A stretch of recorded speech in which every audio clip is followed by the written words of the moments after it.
আসসালামু আলাইকুম বন্ধুরা, যারা আমার ইউটিউব চ্যানেলে নতুন সবাইকে ধন্যবাদ। আর যারা এখনও সাবস্ক্রাইব করেন না তারা সাবস্ক্রাইব করে নিন। আমাদের ডাইং ফ্লোরে এই যে দেখেন একটা মেশিন, অল্প ছোটো একটা ফ্লোর।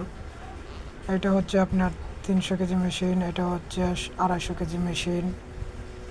এখানে নিট ফেব্রিকগুলো ডাইং করা হয়, শুধু সলিড কালার করা হয়। আর যদি প্রিন্ট করা হয় তাহলে এখান থেকে সলিড করে প্রিন্টিংয়ে নিয়ে যেয়ে প্রিন্ট করা হয়। এখানে বিভিন্ন ডাইস, কেমিক্যাল, রাসায়নিক দ্রব্য ইত্যাদি ব্যবহার করা হয়।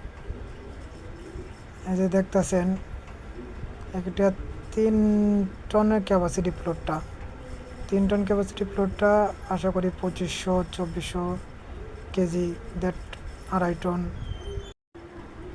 ক্যাপাসিটির হয়ে থাকে। এই যে দেখতেছেন, এই যে আমি এই ফ্লোরের অপারেটর হিসেবে আছি। এই যে মেশিনগুলা, এই যে আমাদের মনিটর, এই যে মনিটর সম্পূর্ণ টাচ মনিটরের মডেল হচ্ছে 8015।